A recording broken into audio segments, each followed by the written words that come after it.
Hi there, this is Bari from Bari J. I am an artist. My art can be found on products such as fabric, home decor, rugs, wallpaper, stencils, pretty much you name it, my art can be found on that all over the world. I wanted to ask you a question today.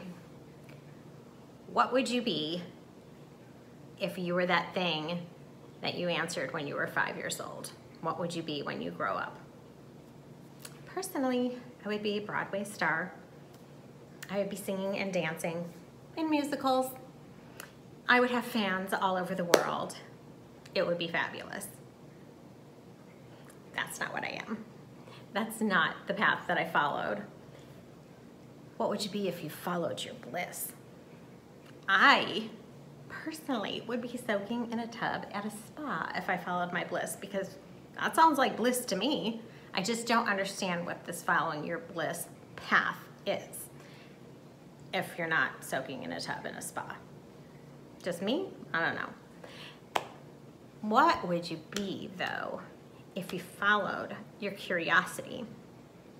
That's a whole nother story, isn't it? I was a theater major in college. I started as a theater major. What I finished as was it was a major in social sciences with an emphasis in women's studies and psychology, which was a BS. It was literally a made-up degree, and I went into the counselor's office and we figured out like what all the classes I had would add up to. Now, I did that only to then have children, first be in advertising, and then have children, and then become an artist.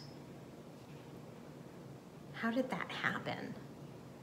Well, I should first tell you that I'm 50 years old and I have 2 grown children. One is in her last semester of college and the other one has finished and she's working, and I have a husband. And when I first had the kids, it was, so 1996, the first was born, 1998, the second was born. By 2004, I was bored. I felt like a failure. I had been in advertising.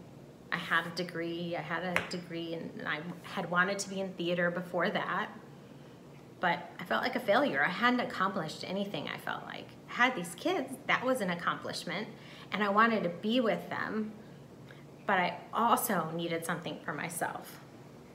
So what I want to do is tell you a little bit about my story so that you know that where you end up is not necessarily where you thought you were going to end up.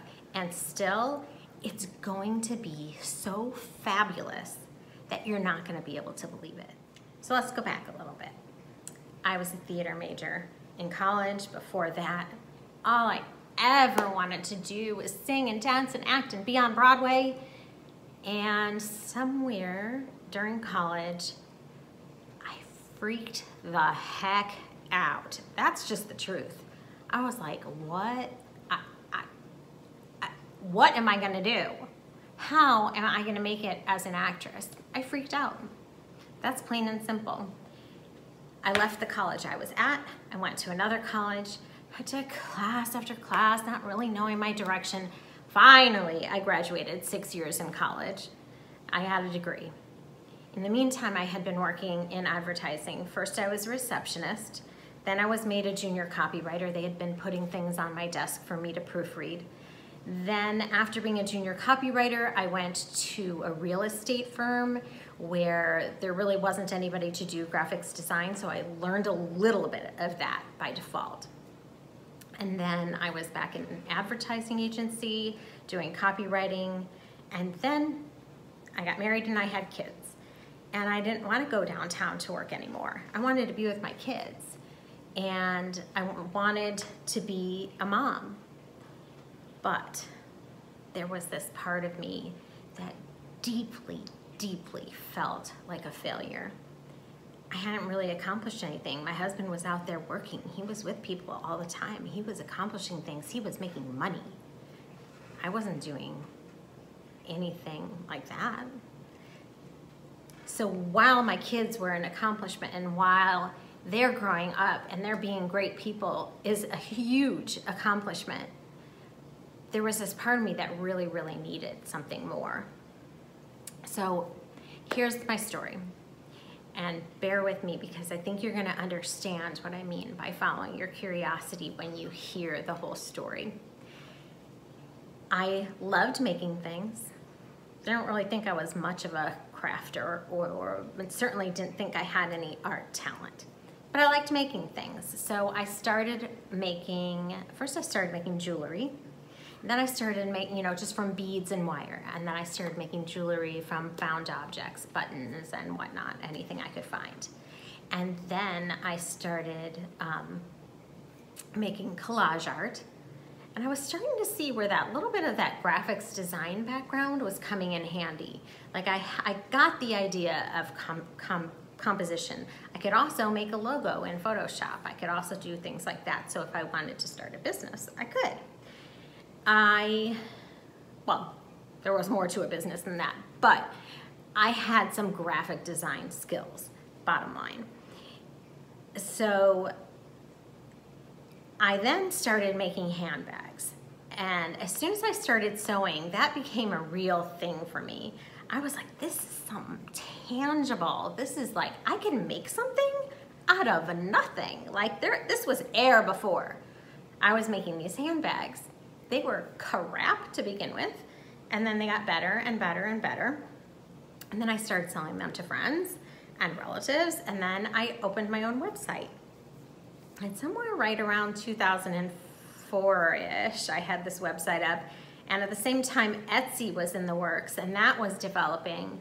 And when that opened, the market suddenly became flooded with fabric, handmade handbags, which was what I was doing. And everybody was using the same fabrics from the same designers. And so mine kind of just looked like everybody else's. How was I to stand out? So I thought to myself, well, what if now time went on. It was now like 2007, 2008. And I was like, what if I design my own fabric? Curiosity. What if? Also, I did not have any real design skills besides from that very basic graphic design background, like very basic. But I had been going into Photoshop and making my logos and doing things for my website and making graphics and things like that. I thought, well, maybe I can do reproduction fabric. Okay, so I got a Wacom graphics tablet. There's a tablet you draw on and it goes right into Photoshop or Illustrator. I was drawing into Illustrator at the time. I'm sorry, Photoshop. I was drawing into Photoshop. The time, just drawing. I was using all the colors. I was just going along, drawing. That took about a year. I figured out how to put my designs into pattern repeat and suddenly realized that I actually had designs that I liked and that looked like what I was trying to draw, which was an absolute and utter shock to me. Now remember, I was just selling the handbags all along, just kind of like going along, keeping going. And then I had these designs. And at the same time, a digital fabric printing company opened. There hadn't really been one up until then. And so I put my designs in, they were in beta testing. I put my designs in, I had them printed, and I went to this thing, and I decided I was gonna go to this thing called Quilt Market, because I heard that all the fabric companies were there and I might be able to license my art. And I'm still thinking I'm gonna use this fabric for my handbags. So I'm curious, what is this Quilt Market thing? Well, it's really a lifestyle fabric trade show. So all of the vendors that sell fabric to stores, sewing machines, notions, all of the home sewing DIY industry is there. And the trade show opens and they're selling to stores. Prior to the trade show opening, there's a thing called Schoolhouse. So I have my designs and I have them on paper and I have them printed out on fabric and I've made them into bags and aprons and whatchamacallit, whatever. I've got a whole thing going on. and I'm pretty excited because I think I've got something. And I decided I'm gonna go to Quilt Market with no appointments. That was pretty, we're gonna call it ballsy even though it was ignorant. Okay, so I headed to Quilt Market. I have no appointments, but there's this thing called Schoolhouse ahead of time, which is just these classes that open up, and they basically are showing the companies are showing their new goods to potential buyers and the things that you can do with them and enticing them to come to the booths during the open trade show. Okay, so I walk by this room, and this room is packed. And I'm like, what's going on in there? I think I need to go in there. So I wander in, and it's towards the end of whatever class this was, and it was actually called So You Want to Be a Fabric Designer. And there's hundreds of people in this room. And for whatever reason, I don't think twice. And after it's over, I go marching up to the woman at the front, and I said, she was from a fabric company, can I make an appointment with you to show you my fabric collection tomorrow? And gave her my card. Sure, I got an appointment, and I went and I met with her. In the course of the trade show, I met with, I want to say 5, maybe 6 fabric companies. And I just, went up and I asked for the creative director, and I said, my name is Bari, my company is Bari J, and I'd like to show you my fabric collection. Husband was at home. He's thinking he's going to get the crying phone call. And in fact, I ended up with an offer before I left, or at least a potential offer, like saying, we are going to give you a contract when you get back. So that happened, and I was pleasantly surprised. I'm not sure if there was a part of me that really thought that it was possible, or if I believed so hard that it was possible that was why the success came. Who knows? What I do know is I just put myself out there. I got curious, and I followed what that curiosity was. So far, what have I been curious about? I was curious about acting, singing, dancing. I was curious enough to finish my college education. I was curious enough to have my kids and follow that path. And I was also curious enough to just start making things. Part of it was that I wanted to make things for my home and for myself, and couldn't afford stuff, and so I was making things. That was part of what was going on. But part of all of that is like following those things that made me curious, and those things all adding up to the thing that I eventually became and am still becoming. Now let's talk really quickly about failure, because that is going to be part of following your curiosity. You're going to follow your curiosity straight into failure. So after I got the fabric line, I thought the next most logical thing to do was to have sewing patterns. So I got curious. I wonder if I can make sewing patterns and sell them and have them printed and they'll be sold in shops and blah, blah, blah, blah, blah. Well, yeah, you can, but guess what, Bari? You're gonna hate it, and you're not gonna be that great at it because you also hate it. But I followed that curiosity, and I found out I didn't like it, and I was not gonna ever really be good at it. So I could cross that straight off the list. So, but that's also the pitfall of following curiosity, because there are going to be pitfalls of following curiosity. You don't want to follow every single line of curiosity, because you'll be here, you'll be here, you'll be here, you'll be here, you'll be all over the place. So what you want to do is pick the thing and stick with it for a good long amount of time before you decide, okay, I'm going to go on and move and do something else. So I did. I stuck with that sewing pattern gig for 2-3 years. Lordy be, I hated that. I also wrote a sewing book. I enjoyed the publishing part. I enjoyed the writing part. I enjoyed the creating part. I didn't enjoy writing instructions. Let's just call it how it is. Just didn't enjoy that. That was not for me. So I didn't do another book until I just finished another one on decor. And that I loved. But we'll get back to that, because this is all about following that path and that curiosity and the things that are interesting to you. And so what happened next was I took a class called Make Art That Sells. In that class, we were encouraged to paint. And I started painting because I was curious. And I was like, holy bananas. This is what I was supposed to be doing, and this is what I was doing on that Wacom graphics tablet that whole time. However, there's that fear that stopped me, because I'd always been curious about the real, like, fine art part of it and making things from, you know, like on real paper and on real canvas with real paint and pens and art objects. But I didn't follow that curiosity. But why? Why didn't I follow that curiosity? What stopped me?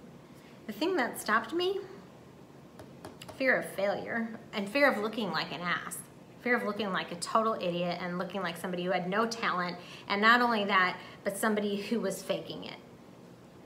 And so I didn't do it, because it was easier for me to take a file on the computer and pull it and drag it to the trash and throw it out. Now there was no evidence. But if I put something on paper, there was something tangible left behind. I have to go to the shredder and shred that if it stank. So I just started doing it, and really, truly, I felt like all the doors and windows opened up and I can just walk through any of them. And so it took a class for me to get there, to follow that curiosity. But what I wish is that prior to that, I had said to myself, you know what? This seems interesting. I'm gonna try it. And that'll continue. I'll continue to be afraid of things and not realize that I'm not doing them out of fear. But the bottom line is we need to look at those things really closely and try to figure out, are they things that are we not trying things because we're scared? Because I can make up a million excuses why not to do something because I'm afraid. I can think of a zillion excuses. So I started painting and I started doing that, and really the whole world did open up to me, and my business changed substantially. And that was when I started getting more licensing contracts and doing more things, because here I was really now in my element, creating something that gave me such joy. And it really, really changed everything. Now, I continue to be curious. The next thing I became curious about was home decor, because I'd always loved home decor. So I started doing a lot of it, and I just finished a book, and that will be out March 2020. So those things that we're afraid of and those things that we're curious about are intertwined, and if we can open up that fear and follow the path, we're gonna find things that we never thought were possible. There is so much more that I'm curious about, that I want to do. And I'm going to follow those things. And I encourage you, really, just do the things that you find interesting. Don't worry about how much you might suck, because you're gonna suck at some things. I sucked at a lot of things. I'm still gonna suck at a lot of things. But I'm still going to follow all that curiosity and see where it leads me, because I am literally shocked as shit at what my life has become. I had no idea. If you'd have asked me 23 years ago when my first child was born, or if you'd have told me that I'd be doing what I'm doing now, in a million, zillion, trillion years, I would never have believed you. So never forget that that path is so winding, and if you just look at the things that interest you instead of worrying about what you're supposed to do or what you're afraid that you might fail at, you're gonna find something fabulous. I promise you.